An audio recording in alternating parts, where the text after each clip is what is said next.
আমার আলোচনার বিষয়বস্তু আল্লাহর দরবারে প্রকৃত বুদ্ধিমান কারা। আলোচনার বিষয়বস্তু আল্লাহর দরবারে প্রকৃত বুদ্ধিমান কারা। এই যে আপনারা এতগুলো মানুষ, যদি এই মাইক্রোফোনটা না থাকতো, মাইকের আওয়াজ যদি আপনাদের কাছে না যেত, এখান থেকে আমার কথা কেউ শুনতে পারতেন না। তাহলে নিঃসন্দেহে যেই ব্যক্তি এই মাইক্রোফোনটা বানালো, এই ব্যক্তিটা বুদ্ধিমান। কথা বলুন ঠিক কিনা? তারপরে আপনি দেখেন ছোট্ট একটা মোবাইল ফোন, এই মোবাইল ফোনের মাধ্যমে আপনি চাইলে এই পীরগঞ্জ রামনাথপুর থেকে তামাম পৃথিবীর খোঁজ খবর নিতে পারবেন। তাহলে যেই ব্যক্তিটা এই মোবাইল ফোন বানালো, এই ব্যক্তিটা বুদ্ধিমান। তারপরে দেখবেন, বেশি উদাহরণ দেব না, বর্তমান যুগের আমার মা বোনেরা, এরা সম্পূর্ণ পায়জামা ভালো বানায়, পার কাছে একটু ফাড়া দেয়, দেয় না? হ্যাঁ, আমি মনে করি এরাও বুদ্ধিমান। বলেন সুবহানাল্লাহ। বললেন যে হুজুর কেন? এই জন্যই মনে করি যে যুবক ভাইরা দেখবার পা কত সুন্দর, তারপরে একটা অফার দিবে। কথা বলুন ঠিক কিনা? তো এই যে বুদ্ধিমানের পরিচয় দেওয়া হলো, এরা কি আসলে বুদ্ধিমান না প্রকৃত বুদ্ধিমান? প্রকৃত বুদ্ধিমান না, এরা হলো স্বাভাবিক নজরে বুদ্ধিমান। তো আসলে প্রকৃত বুদ্ধিমান কারা, এটা আমাদের জানতে হবে কোথায় থেকে? আল্লাহর কোরআন থেকে। আর আল্লাহর কোরআন থেকে এই জন্যই জানতে হবে, কোরআনের ভিতরে কোনো ভুল, সন্দেহ, সংশয় কোনো কিছু নাই। তো এই মাহফিলটা নিঃসন্দেহে কোরআনের মাহফিল। এই কোরআনের মাহফিলের ভিতরে যদি কোনো ব্যক্তি ইশারা হোক, ইঙ্গিতে হোক আর কৌশলে হোক, যেভাবেই হোক, বাধা বিঘ্নতার সৃষ্টি করে, তাদের জন্য আল্লাহ কি ঘোষণা করেছেন আমাদের জানার দরকার আছে না নাই? আল্লাহ বলেন, ওয়াকালাল্লাযীনা কাফারু লা তাসমাউ লিহাযাল কুরআন ওয়ালগাউ ফীহি লাআল্লাকুম তাগলিবুন। আপনার আমার রহমতে আলম নবী যখন কোরআন থেকে সাহাবায়ে কেরামকে দার্স দিচ্ছিলেন, সেই সময় আবু জাহেল বলেছিল, তোমরা বিভিন্নভাবে কি করো? ষড়যন্ত্র করো, চক্রান্ত করো, হট্টগোল বাজাও, গন্ডগোল বাজাও, কোরআনের পরিবেশ যেন মুহাম্মদ তৈরি না করতে পারে সেখানে তোমরা ঝামেলা তৈরি করো, তোমরাই আশা করো একদিন বিজয় লাভ করবে। এই আয়াতের তাফসীর করতে গিয়ে আল্লামা জালালউদ্দিন সুয়ুতী রহমাতুল্লাহি আলাইহি, আল্লামা সানাউল্লাহ পানিপতি রহমাতুল্লাহি আলাইহি এবং আল্লামা শফি রহমাতুল্লাহি আলাইহি প্রত্যেকটা মুফাসসির একই মত ব্যক্ত করেছেন সূরা হামিম সাজদার 26 নং আয়াতের তাফসীর করতে গিয়ে, যে পৃথিবীর শুরু থেকে শেষ লগ্ন পর্যন্ত এক শ্রেণীর মানুষ থাকবে যারা আবু জাহেলের উত্তরসূরি। এরা কোরআনের মাহফিলের ভিতরে বিভিন্নভাবে চক্রান্ত এবং ষড়যন্ত্র করবে। আজও যারা মাহফিলের বাইরে থেকে এই কাজগুলো করছে, এদের রক্তের ভিতরে আবু জাহেলের রক্ত রয়েছে। আওয়াজ দিয়ে বলুন ঠিক কিনা? মুসলমানের সাথে আবু জাহেলের গল্পের কোনো সম্পর্ক নাই। আর যাই হোক, মাহফিলের বাহিরে যারা আছে এরা প্রকৃত মুসলমান হতে পারে। এটা কার কথা? এখন দোষ আপনি আমাকে দিবেন? যদি দেন তাহলে আপনি আল্লাহর সাথে মারামারি করেন। কথা বলুন ঠিক কিনা? এখন যেই বিষয়টা বলতেছিলাম, এখানে বসলে লাভ কি? আল্লাহ বলেন, ওয়াইদা কুরিয়াল কোরআন ফাসতামিউ লাহু আনসিতু লাআল্লাকুম তুরহামুন। আল্লাহর কোরআন যারা চুপ মেরে ধৈর্য ধারণ করে শুনে, এখন যেখানে যে জবাব দেওয়া লাগে যদি দেয়, লাআল্লাকুম তুরহামুন, আল্লাহ বলেন আমি আল্লাহর রহমত ওদের উপরে বর্ষণ হয়ে যায়। তাহলে আলোচনার বিষয়বস্তু আল্লাহর দরবারে বুদ্ধিমান, কথা বলতে হবে, আল্লাহর দরবারে বুদ্ধিমান কে? সাহাবায়ে কেরামরা জিজ্ঞাসা করলেন, ইয়া রাসূলুল্লাহ, ইয়া হাবিবাল্লাহ, দয়া করে আপনি আমাদেরকে এই বিষয়টা জানায় দেন যে আল্লাহর দরবারে বুদ্ধিমান কারা। এখন আপনার এবং আমার এটা সকলের জানার দরকার আছে না নাই?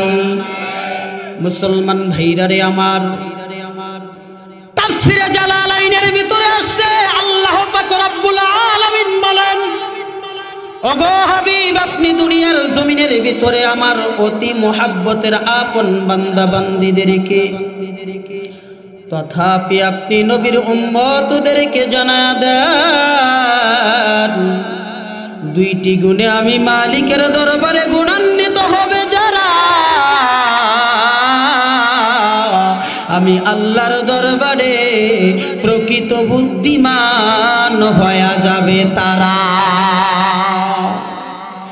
এ বাংলাদেশের রংপুর জেলার মুসলমান আল্লাহর গোলাম, এইবার আমি আপনাদের সকলের কাছে জানতে চাই, এই গুণ দুইটা কি কি আপনার এবং আমার সকলের জানার দরকার আছে না নাই?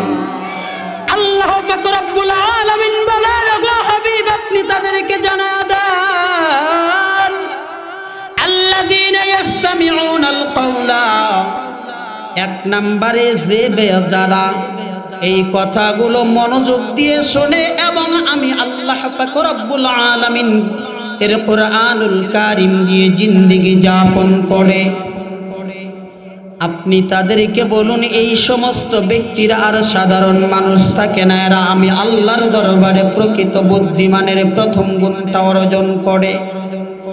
সাহাবায়ে কেরামরা বললেন, ইয়া রাসূলুল্লাহ, ইয়া হাবিবাল্লাহ, আমরা যদি আল্লাহর কোরআনে মেনে নেই তাহলে আমাদের কি লাভ? দয়া করে এই বিষয়টা জানায়া দেন। তাফসিরে ফি জিলালিল কোরআনের ভিতরে আসছে, সঙ্গে সঙ্গে জিবরাইল আমিন এসে বলতেছেন, ইয়া রাসূলুল্লাহ, ইয়া হাবিবাল্লাহ, আপনি আপনার উম্মতদেরকে জানায়া দেন, ওয়ালাউ আন্নাহু লাল কুরা আমানু ওয়াত্তাকাউ লাফাতাহনা আলাইহিম বারাকাতিম মিনাস সামাই ওয়াল আরদ। দুনিয়ার জমিনের কোন জাতি বা গোষ্ঠী বা কোন ব্যক্তি যদি আল্লাহর কোরআনটাকে মেনে নেয়, লাফাতাহনা আলাইহিম বারাকাতিম মিনাস সামাই ওয়াল আরদ, আসমান থেকে জমিন পর্যন্ত যত রহমত এবং বরকতের দরজা আছে আমার আল্লাহ রাব্বুল আলামিন ওই বান্দা এবং বান্দির জন্য খুলে দেয়। তাহলে এক নম্বরে কোরআন মানলে আপনার এবং আমার জন্য রহমত বরকতের দরজা খুলে দিবেন কে? আরো জোরে, জোর হলো না? হলো এটা? এক কাপ চার জন্য অমুক ভাইয়ের চরিত্র ফুলের মতো পবিত্র, নামাজ পড়ে না, এক ওয়াক্ত গাঞ্জা খায় 10 ওয়াক্ত, এটা পারেন? আল্লাহর নামে স্লোগান দিবেন, জোরে দিতে পারবেন না? আপনার এবং আমার জন্য রহমতের দরজা খুলে দিবেন কে? আল্লাহ। তাফসিরে মারিফুল কোরআনের ভিতরে আসছে, কেউ যদি আল্লাহর নামটা জোরে জোরে বলে আল্লাহ তাআলা তার উপরে 10টা স্পেশাল রহমত অবতীর্ণ করেন। শুধু 10টা স্পেশাল রহমতে অবতীর্ণ করেন না, বর্তমানে সায়েন্স মেডিকেল এটা প্রমাণ করেছেন। এই আয়াতের ব্যাখ্যা করতে গিয়ে যে এক নম্বরের যে বড় একটা রোগ দুনিয়াতে চলতেছে, যে ওই লোকটার কোনোদিন হার্টের সমস্যা হবে না। আওয়াজ দিয়ে বলেন না আল্লাহু আকবার। তাহলে আল্লাহর নাম জোরে বলার দরকার আছে না নাই? আপনাদের মনে হয় আমার কণ্ঠ পছন্দ হচ্ছে না? না, একটা দুইটা না, 26টা বক্তার কণ্ঠ আমি দিয়ে ইনশাআল্লাহ বয়ান করতে পারি। আল্লাহু আকবার বলেন। শেষে অল্প, আমি আলোচনা বেশিক্ষণ করবো না, আগেই বলছি, কিন্তু 3-5-15 মিনিট শুনিয়ে যাব ইনশাআল্লাহ। তাহলে বলতেছিলাম, আপনার আমার জন্য রহমত বরকতের দরজা খুলে দিবেন কে? আল্লাহ। সাহাবায়ে কেরামরা বললেন, ইয়া রাসূলুল্লাহ, ইয়া হাবিবাল্লাহ, এরপরে আমাদের কি লাভ হবে? দয়া করে আপনি আমাদেরকে একটু বিষয়টা জানায়া দেন।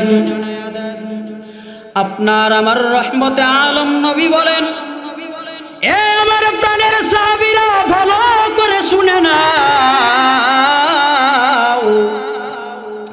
আল্লাহ রাব্বুল আলামিন ওই সমস্ত বান্দা বান্দির জন্য দিয়েছেন ঘোষণা, ওয়াদাল্লাহুল লাযীনা আমানু ওয়া আমিলুস সালিহাতি লাহুম মাগফিরাতুন ওয়া আজরুন আযীম।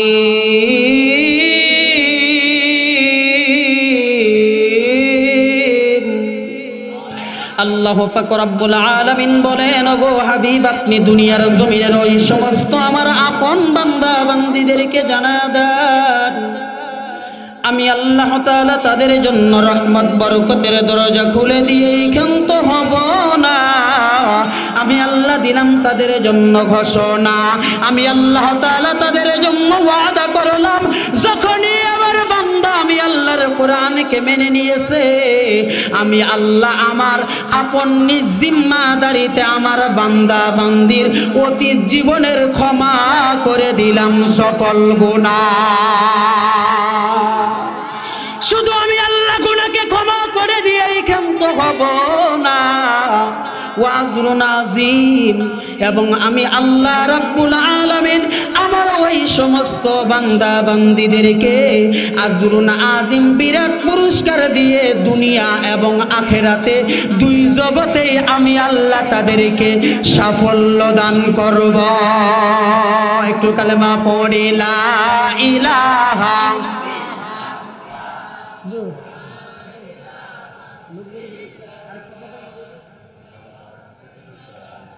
এ ভাই, যারা দাঁড়ায় আছেন তারা কি বসবেন না? বসবেন না? শোনেন, ছোট্ট একটা কথা শুনি। আচ্ছা ভাই, মুসলমানদের পাশে আরেকটা জাতি বসবাস করে যাদেরকে বলা হয় হিন্দু, নাম শুনছেন? হিন্দুদের যখন পূজা শুরু হয়, পূজার মধ্যে কিন্তু লোকজন কি করে? পাশে যায় দাঁড়ায় থাকে, থাকে না? কেন দাঁড়ায় থাকে জানেন? ওদের ব্রাহ্মণ কি বলে এটা বোঝে না। তো আল্লাহর কোরআন কি এমন? কোরআন এমন না। যদি এটা সাধারণ হিন্দুরা বুঝতো তাহলে কিন্তু ব্রাহ্মণে ফলের রস আর দুধ জীবনেও দিত না। কারণ ব্রাহ্মণ বলে অক্ষ আনন্দ আসি সব স্বয়ংকে সোনাম আহমদ মুহাম্মদ বদ্ধ ভগবান শান্তি। বুঝছেন? ইল্লু ইলাহা সোনামে পাপং হরফি আল্লাহ কদমং হেররতং কররতং মক্কাতং গুহালং শান্তি। সোনামে ইল্লু ইলাহা চন্দ্রময় বয়খণ্ড নিনা নাস্তি মে সোনাম। সোনামকে লক্ষ্মীকে দাবি অল্লহতি সরস্বতী ষষ্ঠং প্রষ্টং অষ্টনিনা নাস্তিং সোনামে পাপং ইল্লু ইলাহা ইল্লাল্লাহ লা ইলাহা ইল্লাল্লাহ শান্তি। এর মানে হলো, হে পৃথিবীর জমিনের মানুষ, দুনিয়া এবং আখিরাতে দুই জগতে যদি শান্তি এবং মুক্তি পেতে চাও, নবী মুহাম্মদের কথা মেনে নাও, আল্লাহর কথা অনুযায়ী জিন্দেগি যাপন করো। এই উদ্দেশ্যে বালতির রস এবং দুধ খালি করে আমাকে দেও। এই জন্য বুঝে না, এই জন্য ওরা বসে না। তা আপনারাও কি এই লোক? হ্যাঁ? আর যদি মনে করেন যে না হুজুর আমরা ওই লোক, তা ভাই থাকেন তো থাকেন, আপনার কোনো যায় আসে না, কোনো যায় আসে না। তাহলে বলতেছিলাম, আপনার আমার জীবনের গুনাহ ক্ষমা করে দিবেন কে? আল্লাহ। যদি মানে কি? কোরআন। এখন দ্বিতীয় নম্বরে কোন গুণ আমাদেরকে অর্জন করতে হবে, এটা আমাদের সকলের জানার দরকার আছে না নাই? সাহাবায়ে কেরামরা বললেন, ইয়া রাসূলুল্লাহ, ইয়া হাবিবাল্লাহ, দয়া করে দ্বিতীয় নম্বরে কোন গুণটা অর্জন করলে আমরা আল্লাহর দরবারে প্রকৃত বুদ্ধিমান হতে পারবো, এটা জানায়া দেন। আপনার আমার রহমতে আলম হাবিবে কিবরিয়া নবী বললেন, ফায়াত্তাবিউনা আহসানাহু উলাইকাল্লাযীনা হাদাহুমুল্লাহ। এখানে ব্যাখ্যা, ইয়াত্তাবিউনা অনুসরণ, অনুকরণ করো। কার অনুসরণ, কার অনুকরণ করবে?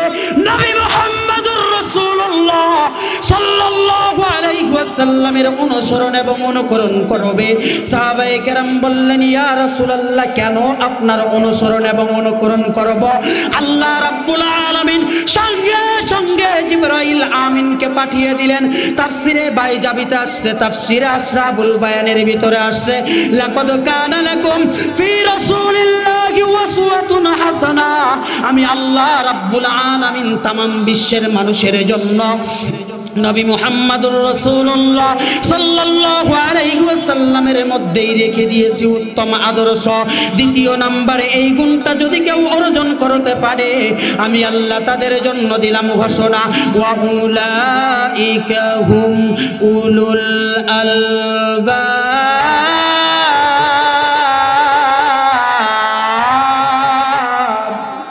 আল্লাহ পাক রব্বুল আলামিন বলেন, ও হাবিব, আমি আল্লাহর তাদেরকে সাধারণ মানুষ রাখি না, সঙ্গে সঙ্গে আমি আল্লাহ রব্বুল আলামিন আমার ওই বান্দা বান্দীদেরকে আমি আল্লাহর দরবারে প্রকৃত বুদ্ধিমান হিসাবে কবুল করে নেই।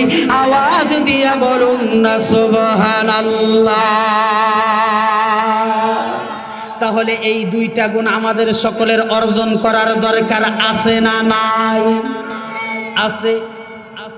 এখন যদি মনে করেন আছে, এটা কি মুখে বললে হবে না কাজে প্রমাণিত করতে হবে? কাজে আল্লাহ এদের জন্য সাহাবায়ে কেরামরা বললেন ইয়া রাসূলুল্লাহ ইয়া হাবিবাল্লাহ, এই দুইটা গুণ যে আমরা অর্জন করেছি বা আমাদের মধ্যে কেউ করেছে, আমরা এটা কেমনি বুঝবো? এখন আপনারা বলুন তো ভাই, এই কেমনি আমরা বুঝবো? এটা আমাদের সকলের সাহাবায়ে কেরামের মতো জানার দরকার আছে না নাই? আছে। আল্লাহ বলেন, হে নবী, আপনি আপনার উম্মতদেরকে আপন মোহাব্বতের আমার বান্দা বান্দীদেরকে বলুন, ইন্নাল্লাহ আশতারা মিনাল মুমিনিন আনফুসাহুম ওয়া আমওয়ালাহুম বিআন্না লাহুমুল জান্নাহ। আওয়াজ দিয়ে বলুন আল্লাহু আকবার। আর একবার জোরে বলি আল্লাহু আকবার। আল্লাহ বলেন, হে নবী, এরপরে যারা দুইটি গুণে গুণান্বিত হবে ওরা আমি আল্লাহর দরবারে প্রকৃত বুদ্ধিমান হবে, আর এরাই তো আমি আল্লাহর দরবারে হবে প্রকৃত বুদ্ধিমান হওয়ার পরে জান্নাতুল ফেরদাউসের মেহমান। আওয়াজ দিয়ে বলুন না সুবহানাল্লাহ। এক নম্বরের গুণ আল্লাহর রাস্তায় যান, দ্বিতীয় নম্বরের গুণ আল্লাহর রাস্তায় মাল। এখন আপনি যদি মনে করেন যে আমি আল্লাহর রাস্তায় জান দিব, হুজুর দুনিয়ার হামলা মামলা যত ঝামেলা এগুলো আর টেনশন সহ্য করতে পারি না, আল্লাহর রাস্তায় জান দেওয়ার দরকার নেই ভাই। আল্লাহ বলেছেন ইশতারা মিনাল মুমিনিন, তুমি যদি মুমিন হিসেবে নিজেকে দাবি করো, যদি তুমি জান্নাতের মেহমান হতে চাও, তাহলে তোমার জান এবং মাল এই দুইটার বিনিময়ে আমি আল্লাহ জান্নাত দিব, নচেত আমি আল্লাহ জান্নাত দেব না। আর আমি আল্লাহর রাস্তায় যারা জান এবং মাল দুইটা বিলিয়ে দিবে তাদের জন্য আমি আল্লাহর ঘোষণা হলো যে আলা ইন্না হিজবাল্লাহ হুমুল মুফলিহুন, এই সমস্ত ব্যক্তিরাই তো আমি আল্লাহর দরবারে হবে সফল কাম। আওয়াজ দিয়ে বলুন সুবহানাল্লাহ। এই জন্য যতই বাতিলেরা আমাদেরকে বাধা দেখ না কেন, আমরা কখনো আল্লাহর রাস্তায় জান দেওয়া থেকে বিরত থাকব। সত্যের পক্ষে গান গাই বলে আমি বিপ্লবী, সত্যের পথে ডাকি বলে আমি বিদ্রোহী। কথা বলুন ঠিক কিনা? সত্যের পক্ষে গান গাই বলে আমি বিপ্লবী, সত্যের পথে ডাকি বলে আমি বিদ্রোহী। কোরআনের পক্ষে কথা বলি তাই বলে মৌলবাদী, জিহাদের পক্ষে গান লেখি তাই বলে ওরা আমাকে উগ্রবাদী। আমি বিপ্লবী বিদ্রোহী মৌলবাদী, কেন জঙ্গিবাদী? বেহায়া নারীরই কেমন কথা, পর্দার কথা শুনলেই তাহার মাথা ব্যথা। আবার বরকার কথা যদি বলি তখন বলে ফতুয়াবাদী। আমি বিপ্লবী বিদ্রোহী মৌলবাদী, কেন জঙ্গিবাদী? সত্যের পক্ষে গান গাই বলে আমি বিপ্লবী, সত্যের পথে ডাকি বলে আমি বিদ্রোহী। কে মনে করে ওই হনুমান, দাড়ি টুপি দেখিলেই তালেবান? তবে সিংহের চেয়েও বেশি ভয় পাই, বাঘের চেয়েও বেশি ভয় পাই মাথায় পাগড়ি দেখে যদি আমি বিপ্লবী বিদ্রোহী মৌলবাদী, কেন জঙ্গিবাদী? কথা বলুন ঠিক কিনা? যতই উল্টাপাল্টা করিস না কেন কোনো লাভ। জন্মের পরে আজান কি তোর কানে দেয়নি? তুমি মৌলবাদী সারা হওনি। কথা বলুন ঠিক কিনা? পৃথিবীতে এক শ্রেণীর মানুষ আছে যারা বলে যে হুজুরেরা 2 নাম্বার। আরে আমি বলি বেটা আমি 2 নাম্বার, তোর কথা মানলাম, কিন্তু আমার মতো কোনো না কোনো হুজুর তো তোর মায়ের বিবাহ করাইছে। কথা বলুন ঠিক কিনা? তা আমি হুজুর যদি 2 নাম্বার হয়, আমার ওযু 2 নাম্বার, গোসল 2 নাম্বার, নামাজ 2 নাম্বার, বিয়ে পড়ানো, কথা বলুন বিয়ে পড়ানো। তা আমার যদি বিয়ে পড়ানো 2 নাম্বার হয়, বদমাইশ তুই হিসাব কর, তুই কয় নাম্বার? তুই কয় নাম্বার? জন্মের পরে আজান কি তোর কানে দেয়নি? তুমি মৌলবাদী সারা হওনি। তবে মরণের পরে জানাজা পড়াবে, মরণের পরে জানাজা পড়াবে, তখন কোথায় পালিয়ে যাবি? আমি বিপ্লবী বিদ্রোহী মৌলবাদী কেন জঙ্গিবাদী? কথা বলুন ঠিক কিনা? আমাদেরকে মৌলবাদী জঙ্গিবাদী যদি তোরা বলিস, এখন কিছু না করতে পারি, তোদের জানাজা কিন্তু আমরাই পড়াবো। আর জানাজা পড়াতে গেলে ওযু হবে না, গোসল হবে না, নাপাক অবস্থায় জানাজা হবে। আর বলা হবে আল্লাহ বদমাইশ যেমন ছিল তুমি ঠিক মতো কবরতে ফেরেশতা দিয়ে টাইট দিও, আল্লাহু আকবার। ওর জানাজায় কোনো দোয়া হবে না, কারণ মুসলমানের জানাজা ব্যতীত দোয়া করা জায়েজ নাই। তোর জন্য কিসের দোয়া? তো এই জন্য আল্লাহর রাস্তায় জানমাল দেওয়া থেকে আমরা কখনোই বিরত থাকব না। সূরা তাওবার 111 নং আয়াতে বলেছেন আল্লাহ যদি জানমাল কেউ আল্লাহর রাস্তায় বিলায়া দেয়, আল্লাহ তাদেরকে প্রকৃত বুদ্ধিমান হিসেবে কবুল করে নেয়। আর প্রকৃত বুদ্ধিমান আল্লাহর দরবারে হবে যারা, আল্লাহ তাদের জন্য দিয়েছেন ঘোষণা, ইন্নাল্লাযীনা আমানু ওয়া আমিলুস সালিহাত কানাত লাহুম জান্নাতুল ফিরদাউসের নুজুল। আওয়াজ দিয়ে বলুন আল্লাহু আকবার। আল্লাহ বলেন হুজুর ইন্না নিশ্চয় আল্লাযীনা যারা আমানু মেনে নিয়েছে, এখানে আমানু মানে ঈমান আনয়ন করে না, ওয়া আমিলুস সালিহাত সমাজের ভিতরে ভালো ভালো কাজগুলো করেছে, কানাত আমি আল্লাহ প্রস্তুত করে রেখে দিয়েছি লাহুমুল জান্নাতুল ফিরদাউসের নুজুলা, আমি আল্লাহর জান্নাতের সবচেয়ে দামি স্তর জান্নাতুল ফিরদাউস। আওয়াজ দিয়ে বলুন সুবহানাল্লাহ। এরকম জান্নাতে আপনারা কারা কারা যেতে চান? দুহাত তুলে আমার আল্লাহকে দেখান, লিল্লাহি তাকবীর। দিন ইসলাম, দিন ইসলাম, দুনিয়ার মুসলিম, লিল্লাহি তাকবীর। জান্নাতে যেতে চান, এটা তো সত্য, যেতে চান এটা সত্য। এখন যদি জান্নাতে যেতে চান, জান এবং মাল কার রাস্তায় বিলায়া দিতে হবে? আল্লাহর তে কোরআনের মাহফিল, এটা নিঃসন্দেহে আল্লাহর মনোনীত মাহফিল। আর আল্লাহর মনোনীত মাহফিল যেটা আল্লাহর রাস্তায়, সেটা আল্লাহ বলেন আল্লাযীনা ইউকাতিলুনা ফি সাবিলিল্লাহ, আমি আল্লাহর রাস্তার জন্য সহযোগিতা করো। আল্লাহ আপনার বাড়িতে এসে বলবে যে আমার ভাত নাই, চাউল দে, বেগুন নাই, ভর্তা দে, বলবে? এটা বলবে না। আল্লাহর কোরআনের জন্য সহযোগিতা করা মানে আপনাকে এখানে বুঝতে হবে যে আল্লাহর কোরআনের মাহফিলের সহযোগিতা করা, মসজিদে সহযোগিতা করা, এতিম অসহায় গরিব মানুষকে সহযোগিতা করা। তো এই যে ফুলকলি গ্রান্ট আপনাদের পীরগঞ্জের, এটি একটা রক্তদান সংস্থা। এই সংস্থা ভালো ভালো কাজ করতেছে। আমি যতটুকু জানি তারা প্রত্যেক মাসে আপনাদের এলাকাতে বিনা খরচে মানুষের রক্ত পরীক্ষা করেন, এবং প্রায় আমি খোঁজ নিলাম যে 1000-এরও অধিক মানুষকে তারা বিনামূল্যে রক্ত দান করেছেন। শুধু তাই না, এই যে আপনাদের জন্য কোরআন শোনার একটা পরিবেশ করে দিয়েছেন, এরকম মাহফিলের ব্যবস্থা করেছেন। আপনারা কি এটা চান যে প্রত্যেক বছর এরকম একটা মাহফিল হোক? চান? চান? যদি চান তাহলে তাদেরকে সহযোগিতা করার দরকার আছে না নাই? আছে, এটা মনে করেন।